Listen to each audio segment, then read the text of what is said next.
পান করেছি বা আরো পান করো, আরো খাইছে। এবার নবীজি মুসকি হাসেন বা তাবাসসামা রাসূলুল্লাহ সাল্লাল্লাহু আলাইহি ওয়াসাল্লাম কোন। এবার নবীজি দ্বিতীয়বার বলেন, হে আবু হুরায়রা তুমি আরো পান করো। কারণ নবীজি যে বুঝতে পারছে যে আবু হুরায়রার মনের কথাটা, আল্লাহু আকবার। রাতে খিদা বেশি, তৃতীয়বার বলতেছে হুজুর একেবারে আমার নাক বরাবর চলে আসছে, আর পান করতে পারি না। এবার নবী বলছে ভিতরে পাঠাও। আম্মা জানলাও পান করলেন, আবার ভিতর থেকে পেয়ালা ফাটাইলেন। বলছে আর কেউ বাকি আছে?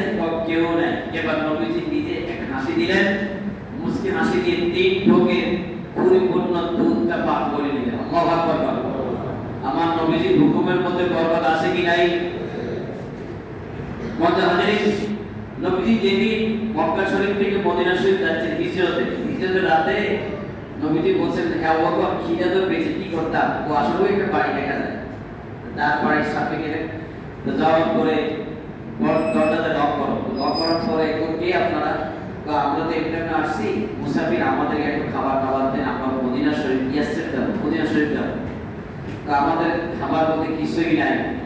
এখন বলছে যে আমার স্বামী তো বাইরে, ঠিক আছে আমরা ঘরে ঢুকবো না, আমাদের খাবার দেন। তো খাবার কিছু নাই, একটা খালি বকরি আছে, ওটা মরা ধরা করবো। ঠিক আছে এই বকরিটা জবাই করো। বকরিটা জবাই করলে কি হবে? যা হওয়ার আমরাই করবো। এখন শেষ পর্যন্ত এই বকরিটা জবাই করছেন মহিলার অনুমতি নিয়ে। এবার নবীজিকে ভিতর থেকে মহিলারা চিন্তা করলো, কে তারাই মেহমান, এত সুন্দর ভাষা। তিনি উকি মারিতে চাইয়া তিনি দেখলেন, আয় হায় এমন একজন সুন্দর চেহারার মানুষ, যার চেহারা মোবারক পূর্ণিমার চাঁদের থেকে সুন্দর।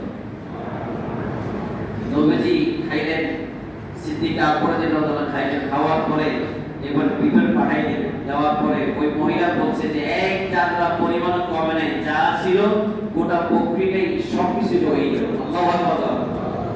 ওয়াজা হাজির।